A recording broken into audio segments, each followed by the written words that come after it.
Guardai-vos de exercer a vossa justiça diante dos homens, com o fim de ser desvistos por eles. Doutra sorte, não tereis galardão junto do vosso Pai Celeste. Quando, pois, deres esmola, não toques trombetas diante de ti, como fazem os hipócritas nas sinagogas e nas ruas, para serem glorificados pelos homens. Em verdade vos digo que eles já receberam a recompensa.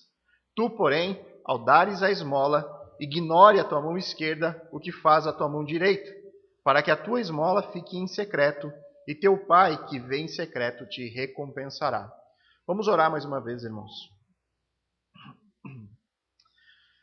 Bondoso Pai, querido Deus, soberano Senhor, Deus Altíssimo, nós clamamos a Ti agora pela Tua graça e misericórdia, que o Senhor venha a nós com Teu Espírito, nos dando entendimento do texto bíblico, preparando o solo do nosso coração para a Palavra de Deus, que será exposta aqui essa noite.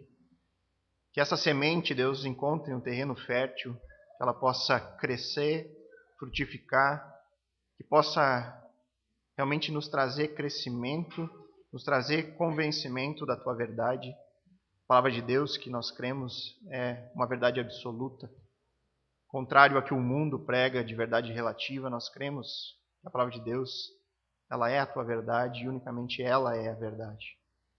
Pai, trabalhe no nosso coração, nos guie aqui essa noite com temor e tremor, Senhor, para que a gente possa realmente entender, compreender e crescer com o texto bíblico.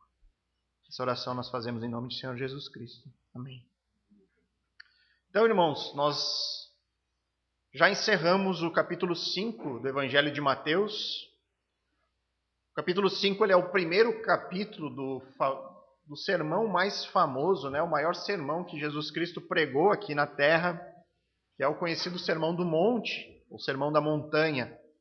E no primeiro capítulo, ali nessa primeira parte do sermão, Jesus ele se concentrou a ensinar os seus discípulos acerca do testemunho que eles deveriam manter aqui no mundo. Agora, no capítulo 6, o qual nós iniciamos na pregação da semana retrasada, Jesus ele começa a falar acerca da prática da religiosidade, como os seus discípulos deveriam fazer as suas práticas religiosas. E esse é um tema no qual ele vai tratar aqui em Mateus, nos versículos de 1 até o versículo 18 do capítulo 6. Então, nessa sessão aqui do Sermão do Monte, nós vemos Jesus colocando um princípio geral, uma orientação geral acerca dessas práticas religiosas que os seus discípulos devem fazer. E aí, depois dessa orientação inicial, ele apresenta 3 exemplos práticos acerca desse assunto que ele quer tratar.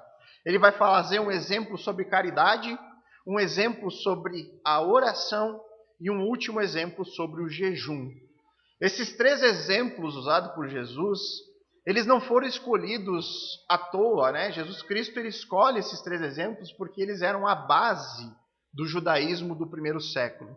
Na religião judaica, essas 3 práticas eram consideradas como os atos visíveis que demonstram uma pessoa realmente religiosa. Nós já vimos na pregação do versículo 1 que Jesus apresenta aqui a sua introdução, esse princípio geral, sobre como os seus discípulos devem conduzir as suas práticas religiosas, uma espécie de introdução ao assunto, e aí Jesus vai expandir o assunto por meio de 3 exemplos práticos, e ele diz no verso 1, guardai-vos de exercer a vossa justiça diante dos homens, com o fim de ser desvistos por ele. Doutra sorte, não terão galardão junto do vosso Pai Celeste. Então, de acordo com essa introdução aqui que Jesus dá sobre esse tema, Jesus ele nos informa nesse versículo que o seu discípulo ele deve viver as suas práticas religiosas sempre orientados por Deus e pela sua palavra. E que ele deve fazer isso com a motivação correta, ou seja, sempre para a honra e glória de Deus, jamais buscando atenção para si mesmo e jamais querendo agradar as pessoas ao seu redor. Irmãos, apenas lembrando que quando a gente fala de religião ou de práticas religiosas, o contexto bíblico ele é sempre o contexto de algo que nos religa a Deus, que nos reconecta com o nosso Criador. Portanto, não faz nenhum sentido uma pessoa manter práticas religiosas, práticas que aproximam ela de Deus, com o objetivo de chamar a atenção das outras pessoas, ao invés de fazer isso exclusivamente para Deus, que é o alvo da verdadeira religião. O alvo da verdadeira religião é nos reconectar com o verdadeiro Deus. E agora Jesus ele vai usar os 3 exemplos práticos sobre esse princípio que ele ensinou. O exemplo da caridade, o exemplo da oração e o exemplo do jejum.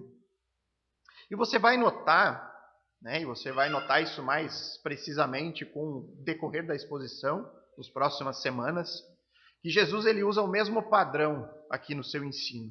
Se você correr aqui os olhos nos textos que ele está dando exemplo, é bem fácil de reparar. Jesus ele inicia os 3 exemplos sempre da mesma forma. Ele vai primeiro dizer qual ação ele quer usar de exemplo. Então ele vai dizer assim, quando fizerem isso ou quando fizerem aquilo. Aí depois de dizer a ação, ele vai informar como nós não devemos praticar essa ação que ele está dando de exemplo. E aí junto disso ele já diz a recompensa que você recebe quando você faz do jeito errado. E aí depois ele dá a maneira correta de se fazer essa ação, e aí ele termina com a recompensa que se recebe quando você faz da maneira correta esse determinado ato religioso. Hoje nós veremos o primeiro desses exemplos listado por Jesus. Nós veremos sobre a prática da caridade. E este é um assunto extremamente importante e relevante, irmãos, para nós hoje. Por quê? Porque dentro do nosso contexto atual, principalmente no contexto religioso de uma forma geral, isso incluindo religiões cristãs e não cristãs, muitas delas apresentam a caridade como um pilar sustentador de toda a sua doutrina. Muitas, inclusive, tratam a caridade como se fosse algo indispensável e fundamental na salvação de uma pessoa. Como se a caridade fosse a chave ou a ponte que reconecta a criatura com o Criador. Há uma divisão, há uma separação de Deus e os homens. E aí muitas religiões pregam que a ponte que reconecta a criatura do Criador é a caridade.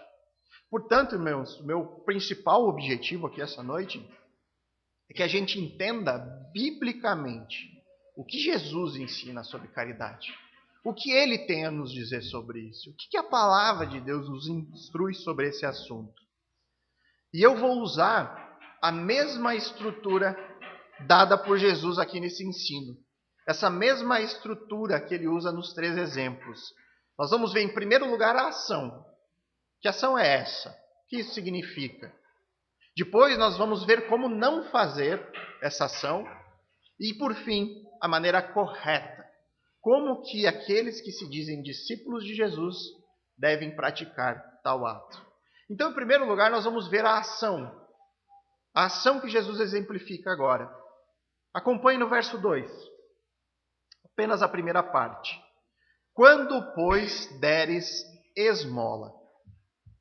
A ação que Jesus vai usar aqui nesse primeiro exemplo é o dar esmola. A caridade. Ajudar alguém que passa por necessidade. Então, a primeira observação importante que o texto aqui nos apresenta é o uso da palavra quando. Jesus inicia ali dizendo, quando, pois, deres esmola. Então, Jesus está indicando aqui que a prática da caridade é algo regular na vida dos seus discípulos. Jesus diz, quando você der esmola. Ele não diz se você der esmola. Então, o que temos aqui, essa primeira importante informação, é que os cristãos, os discípulos de Jesus, são pessoas generosas. São pessoas que praticam regularmente a caridade. É por isso que ele fala, você, meu discípulo, que é alguém que pratica a caridade, quando você fizer isso, faça assim ou faça assado. Importante também nós sabermos um pouquinho do contexto histórico. Mais especificamente sobre como os judeus entendiam a questão da caridade. Como eu já havia dito na exposição da a última exposição que eu fiz de Mateus 6:1, esses 3 exemplos que Jesus usa, eles eram os pilares da vida judaica, da religião judaica. Uma pessoa, um judeu realmente religioso, ele ia ter esses 3 princípios na sua vida. Ele ia ser uma pessoa generosa, daria esmolas, era alguém que praticaria regularmente jejum e era alguém de oração. Então esses 3 elementos eram elementos visíveis na vida de um judeu piedoso. Então o judeu ele sempre apresentava essas características. E dentro das 3, a caridade era considerada como a central.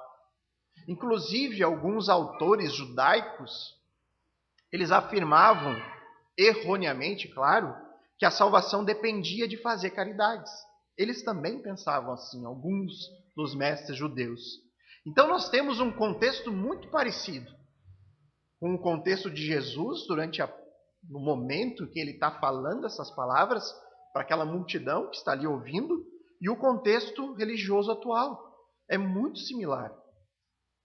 E nós vamos partir disso.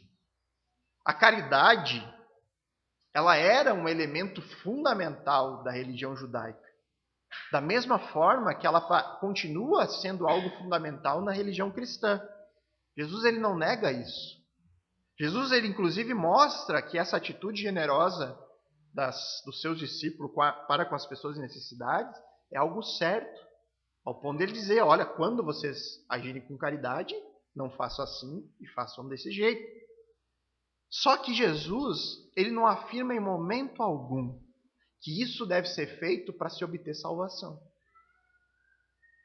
A Bíblia, em lugar nenhum, afirma isso.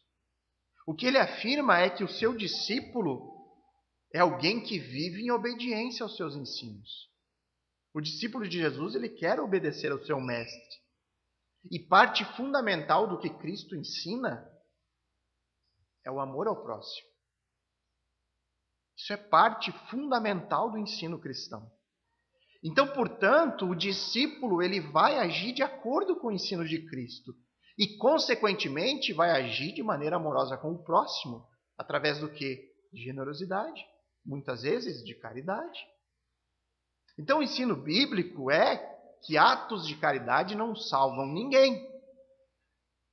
A Bíblia ensina que agir assim, agir com generosidade, é apenas a evidência de uma vida que foi transformada pelo poder da fé no Evangelho. Essa transformação que a Bíblia fala, a conversão, o novo nascimento, é isso que leva as pessoas, os cristãos, a agirem com generosidade em favor do seu semelhante. De uma maneira mais especial, de acordo com o ensino bíblico, agindo assim com seus familiares e com seus irmãos na fé. Então, tem um texto de Paulo, em Efésios 4, que ele fala exatamente como é a vida de uma nova criatura, de alguém que foi transformado pelo Evangelho. Ele diz no verso 28 assim, quem é ladrão, pare de roubar. Em vez disso, use as mãos para trabalhar com empenho e honestidade, e assim ajudar generosamente os necessitados. Percebam aqui nesse texto, irmãos, que houve uma transformação, houve uma regeneração. Nós temos uma pessoa nova. O ladrão virou um trabalhador. E só depois dessa transformação é que a caridade inicia, de acordo com Paulo. Não foi o contrário. O texto não diz que o ladrão começou a ajudar o necessitado e aí, por causa disso, aconteceu uma transformação e ele virou um trabalhador. Não. O efeito social que o Evangelho faz é que o Evangelho transforma as pessoas. O Evangelho transforma o ladrão. Aquele que roubava os frutos do trabalho alheio, agora, esse ladrão é um trabalhador honesto. Aquela pessoa egoísta que queria tomar os bens dos outros, agora ela trabalha para conquistar o seu próprio bem.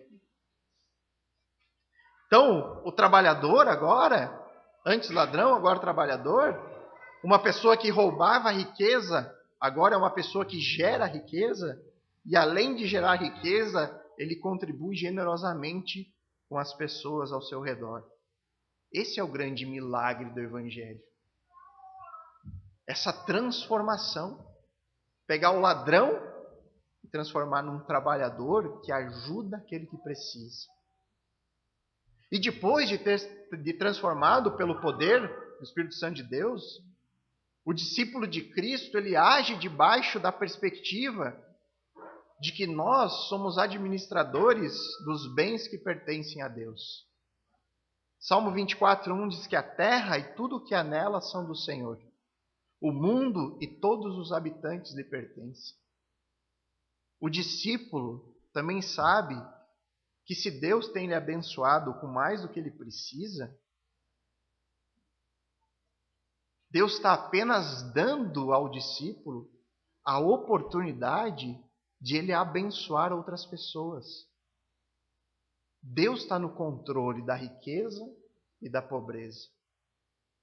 Muitas pessoas se chocam quando ouvem que é Deus quem dá tanto riqueza quanto pobreza. E as pessoas se chocam porque elas só estão acostumadas a ouvir o evangelho da prosperidade. Que Deus só dá o melhor. E se Deus só dá o sucesso. Que Deus só dá a prosperidade. Mas olha o que a palavra diz. 1 Samuel 2,7. O Senhor empobrece a alguns e enriquece a outros. Humilha e também exalta. Nada passa da soberania de Deus. Deus concede um estado ou outro. É Deus e unicamente a Ele. Eu quero que todos entendam de maneira bem clara, irmãos.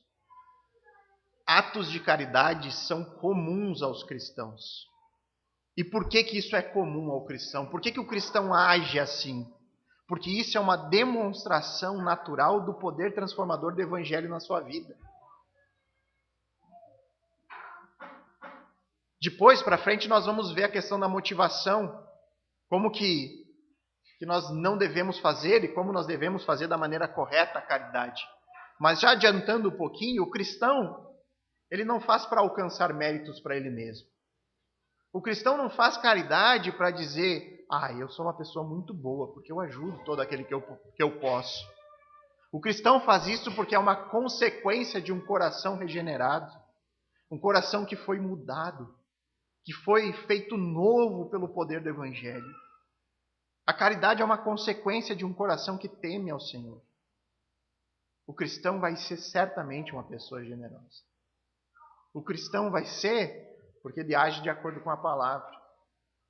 Ele age com amor aos necessitados porque ele foi alcançado pelo amor de Deus. Um amor que transborda em sua vida e que alcança todos aqueles que estão ao seu redor. Então, irmãos, nós já sabemos que a caridade é uma prática religiosa legítima. Jesus fala claramente que seus discípulos terão essa prática presente nas suas vidas. E isso acontece como um reflexo, uma evidência do poder transformador do Evangelho. Agora eu gostaria de gastar um pouquinho de tempo nessa questão dentro do contexto da igreja local. Por que isso é importante, irmãos? Porque nós vivemos em tempos onde as igrejas locais têm depositado muito da sua energia, muito da sua prioridade em ação social, em fazer caridade.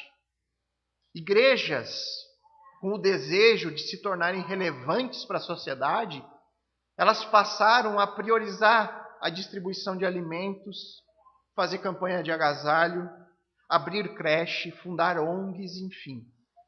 Eu não quero dizer que isso é algo ruim, que nós não possamos fazer isso em algum momento. Todas essas coisas são boas. Distribuir alimento é bom, fazer obra de caridade é boa, distribuir agasalho, tudo isso é muito bom. O problema, irmãos, está nos desdobramentos disso, quando isso se torna prioridade para a igreja.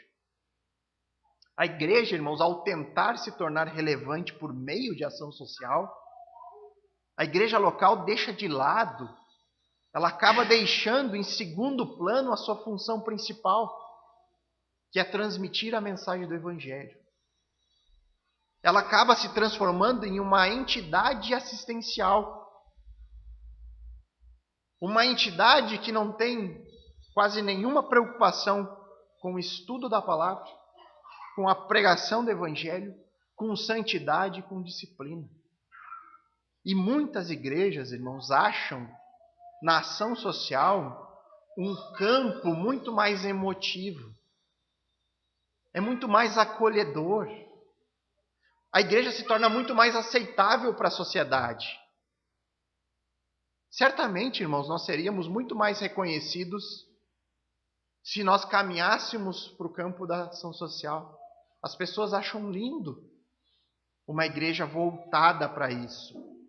Nós seríamos muito mais conhecidos se nós constantemente distribuíssemos sopa e cobertor no inverno. Nós dificilmente seremos conhecidos por ser uma igreja onde a principal marca é a pregação da verdade salvadora do Evangelho. Nós nunca seremos reconhecidos por isso. E como diz o pastor Marcos Granconato, ele diz essa frase que para mim é mais uma das frases brilhantes.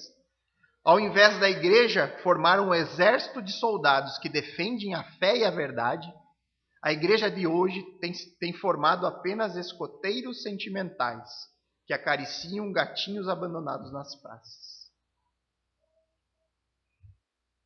A Bíblia diz que o cristão ele é um soldado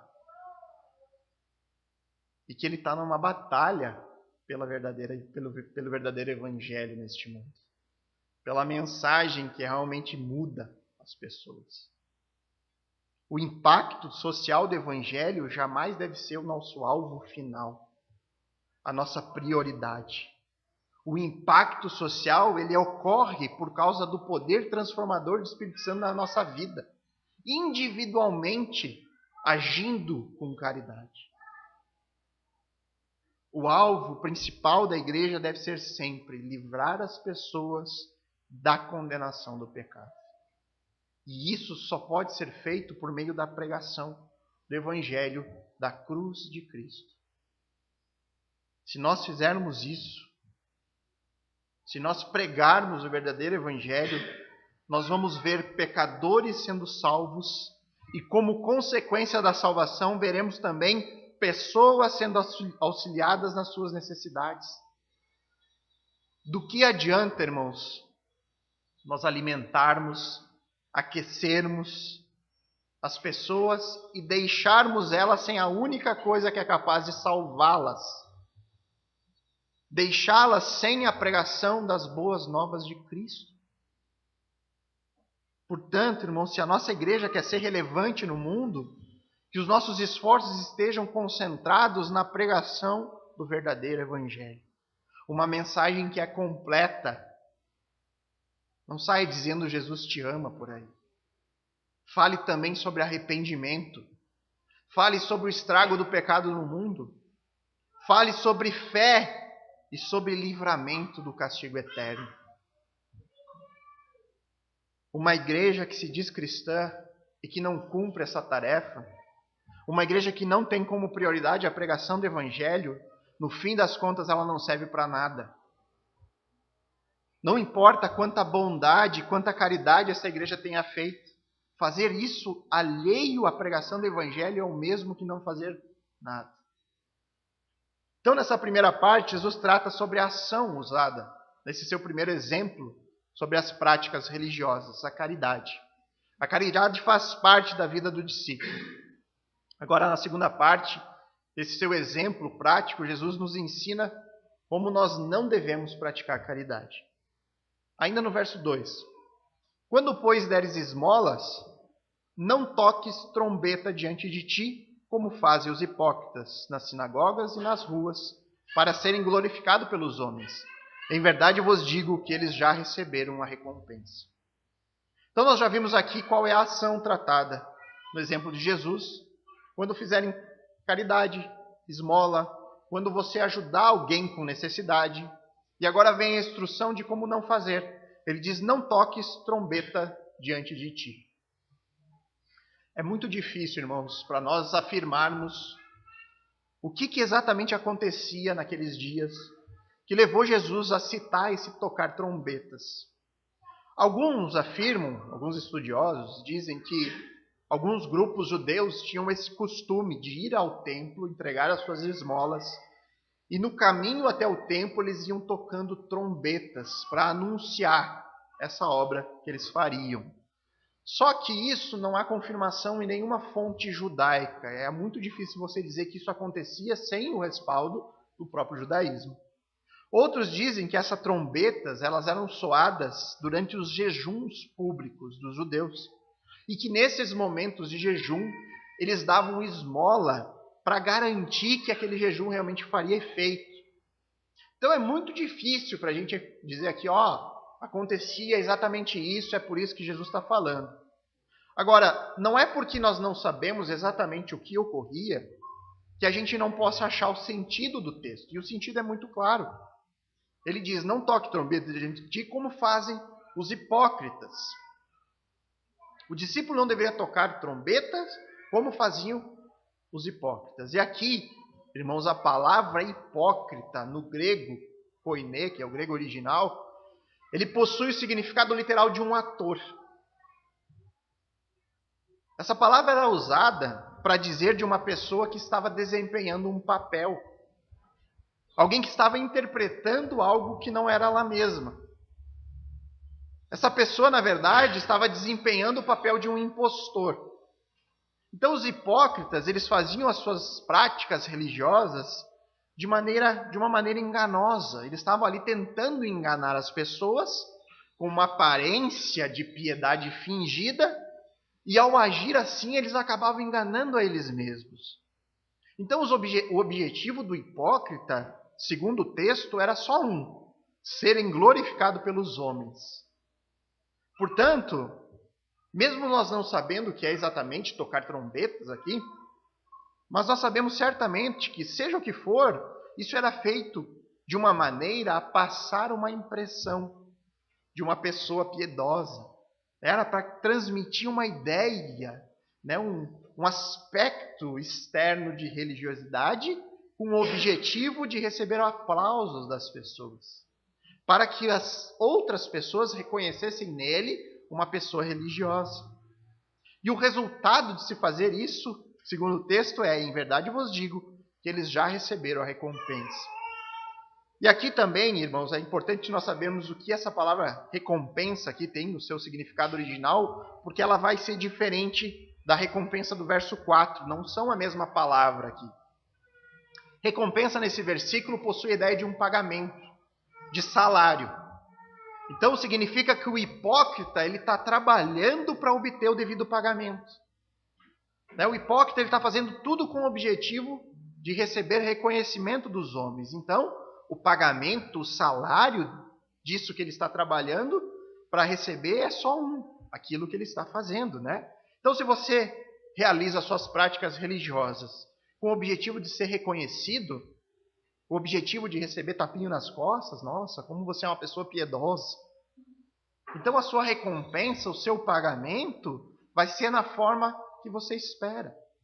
Você busca aplauso, então o seu pagamento vai ser, na melhor das hipóteses, em aplauso.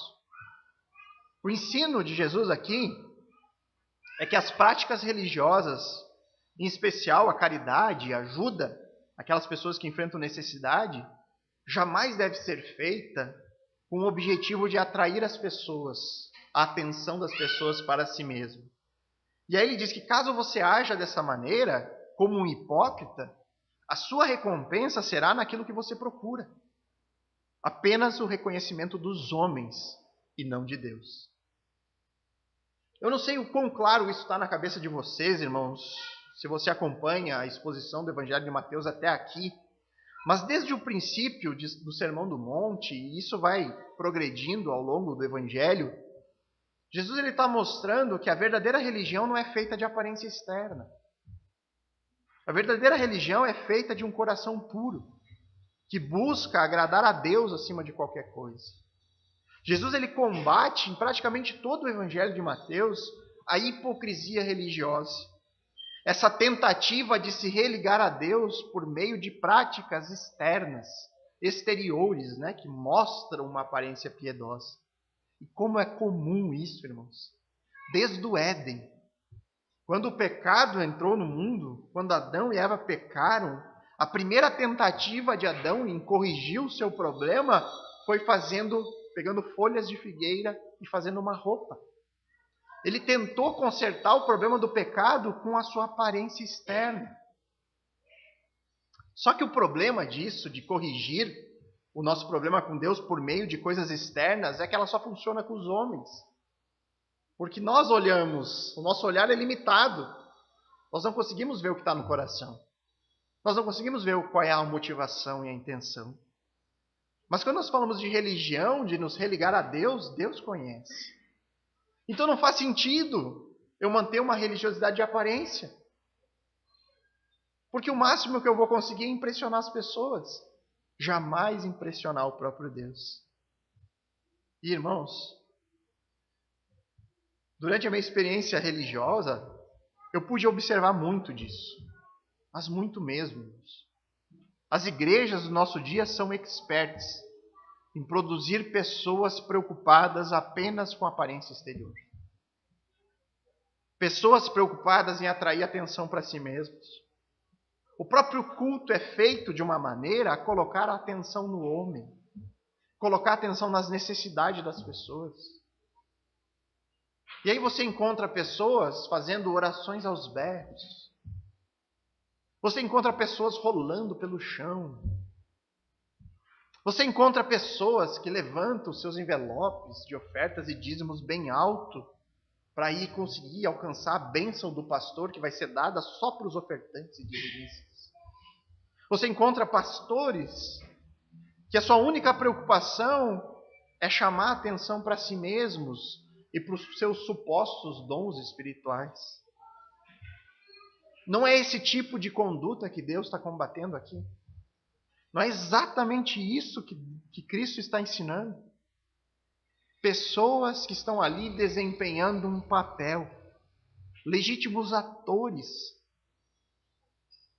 Irmãos, eu tenho a plena convicção de que nesse exato momento existem muitos casos como esse acontecendo no Brasil afora, em vários cultos evangélicos. Verdadeiras peças de teatro que são produzidas com um único intuito: chamar a atenção dos homens e receber aplausos desses homens. Fuja disso, irmãos. Fuja dessa realidade. Tenha como único objetivo na sua vida religiosa se fazer conhecido de Deus. Não busque a aprovação de pessoas. Busque um relacionamento genuíno com o Pai. Busque isso em Cristo, na palavra de Deus e pelo poder do Espírito Santo.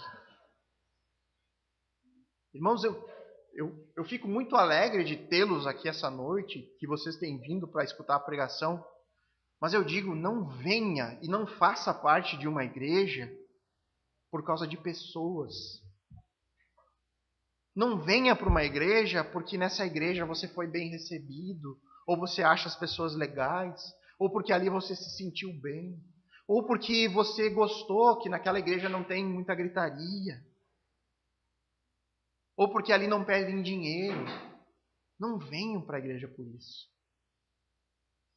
Se você quer fazer parte dessa igreja, ou de qualquer outra igreja que você venha escolher, faça parte desse local, porque esse é um local que prega a palavra. Faça parte de uma igreja que ensina a Bíblia, onde você abre a Bíblia e você lê o texto, examina o texto e aprende sobre o texto. Seja aqui, seja em qualquer lugar. Faça parte de uma igreja porque todo domingo que você sai do culto, você conheceu mais da palavra, você aprendeu mais de Cristo, você tem conhecido mais da Bíblia. Cristo não deseja que os seus discípulos ajam para atrair a atenção das pessoas. Seja na prática da caridade, seja em qualquer outra prática religiosa. Nós precisamos ter isso em mente. Tudo que formos fazer na nossa vida religiosa, que seja feito com um único objetivo: nos aproximar de Deus. Jamais buscando aplausos humanos. Vamos ver agora a instrução de Cristo na maneira correta de se praticar a caridade. Os versos 3 e 4 nos dizem isso.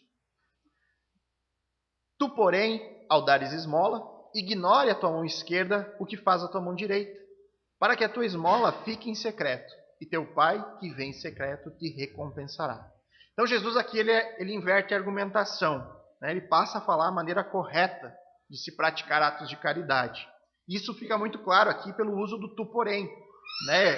Ele diz, não façam como os hipócritas, que ficam lá desempenhando um papel, só enganando as pessoas. Né? Tu, meus discípulos, faça diferente. Né? Ao dares esmola, ignore a tua mão esquerda o que faz a tua mão direita. Então o segredo, segundo Jesus, para uma pessoa não agir como um hipócrita, é ignorar. Ele diz, ignore a tua mão esquerda o que faz a tua mão direita. E o que isso significa? Então vamos começar pelo que não significa, tá?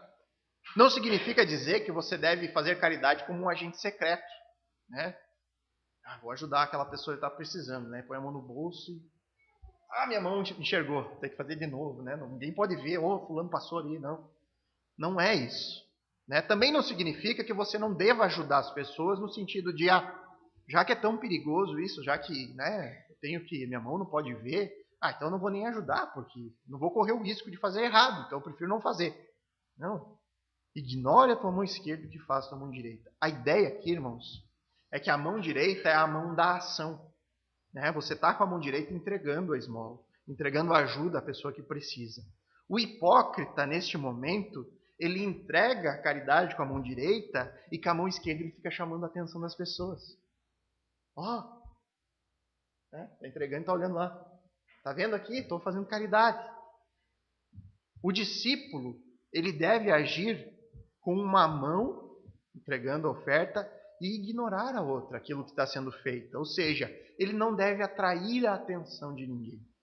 O discípulo deve agir com uma religiosidade, com uma prática religiosa da caridade de uma maneira tão simples que nem ele mesmo deve se preocupar com isso.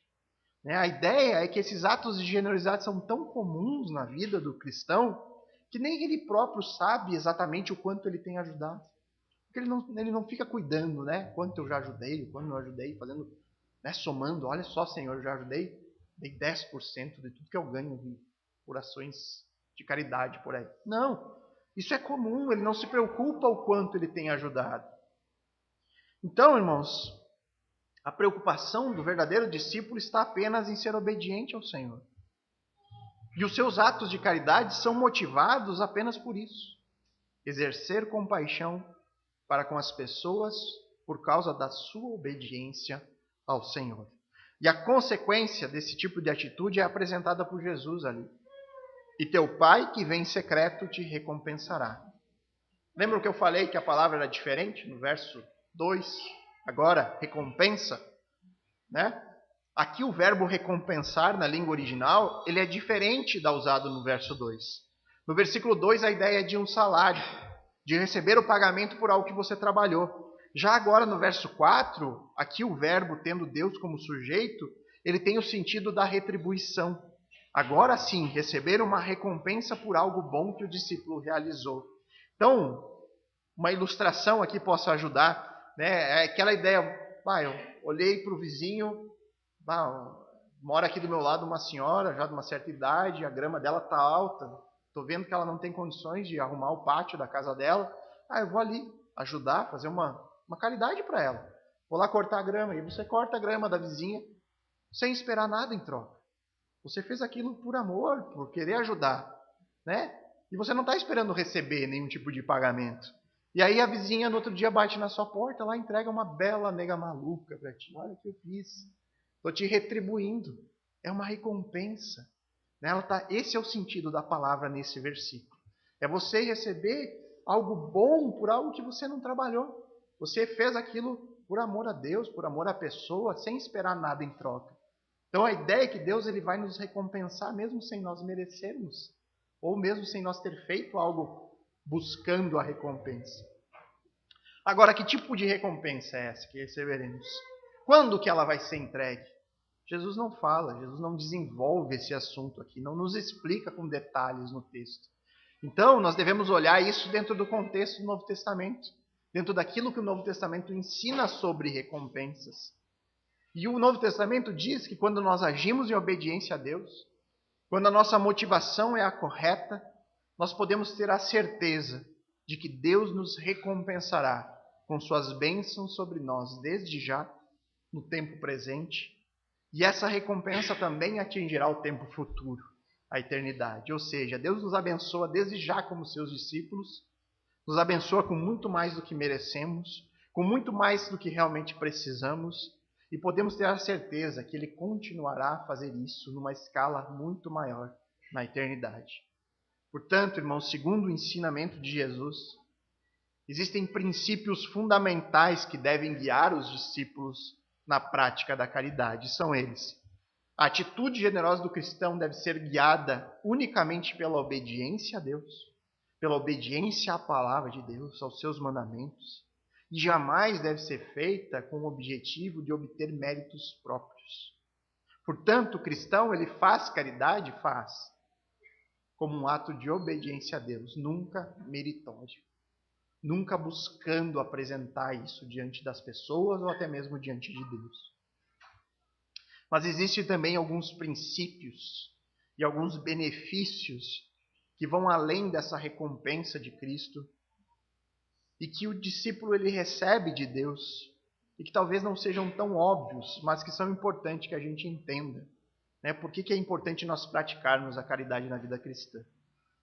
Podia dizer que é importante porque manter a atitude, uma atitude de generosidade regular, ou seja, não é como um eclipse que acontece a cada 10 anos. Então o cara faz a caridade, lá, nem eclipse da lua, a cada tanto tempo vai lá. Não, regular.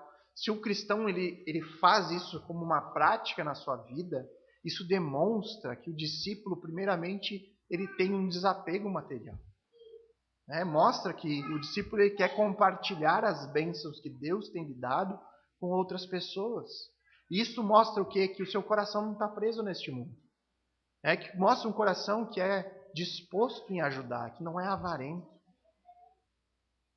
O cristão ele entende que Deus tem lhe dado a oportunidade por meio da prosperidade de abençoar outras pessoas, de ser ele mesmo a bênção para outras pessoas. Isso mostra que o discípulo entende o valor real de tudo. Aquilo que realmente possui valor eterno e aquilo que não possui valor. Bens, riquezas, tudo isso vai passar, gente. Tudo isso vai corroer. Agora, o que você fizer para Deus, o que você fizer em obediência à palavra de Deus, isso não perde valor. Isso não desgasta, isso não corrói.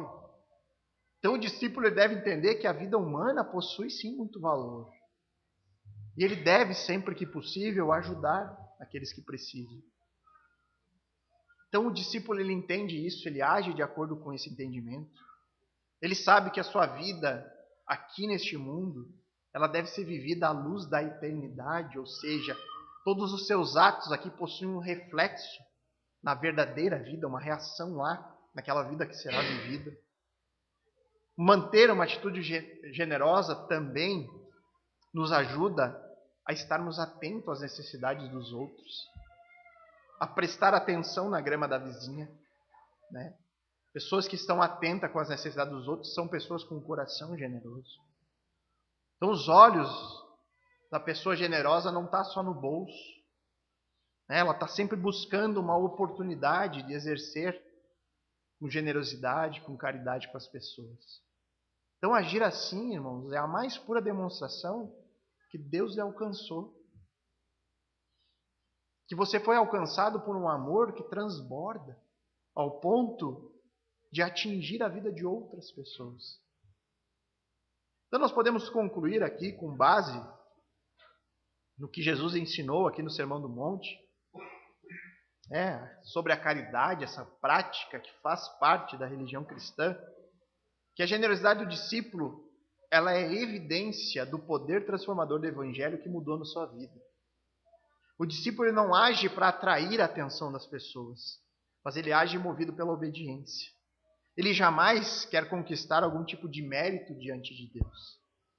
Caridade, ela não deve ser realizada nem diante dos homens, nem diante de mim mesmo, mas unicamente diante de Deus. E esse Deus que conhece o nosso coração, Ele nos recompensa, nos dará recompensas muito maior do que realmente merecemos. Jamais esqueça da generosidade de Deus para com você. Jamais esqueça o que Deus fez na sua vida. Jamais esqueça que tudo que você tem foi Deus que te deu. Não perder essa realidade de vista é fundamental para que a gente mantenha uma atitude generosa em nossas vidas. Jamais esqueça o maior ato de caridade que Deus fez a nós. A oferta graciosa da salvação e da vida eterna que nós temos em Cristo e na sua morte substitutiva. Cristo tomou o seu lugar como uma oferta graciosa, como um ato de caridade. Resta a nós, como aquele mendigo que está recebendo o alimento, é nos tomarmos posse desse ato de caridade. É nos apropriarmos dos méritos de Cristo e confiarmos apenas nisso. Então, os nossos pequenos atos de caridade são só o reflexo da maior caridade de todas que Jesus fez por nós. Se você deposita a sua confiança nisso, se você crê nesse Jesus que morreu por você na cruz, então você tem um chamado à caridade. Agora, se você ainda não deposita a sua confiança nisso, aquilo que Cristo realizou, então fica o convite, faça isso hoje. Confie nele hoje, creia nele hoje e seja transformado pelo poder da fé no Evangelho. Vamos orar, irmãos.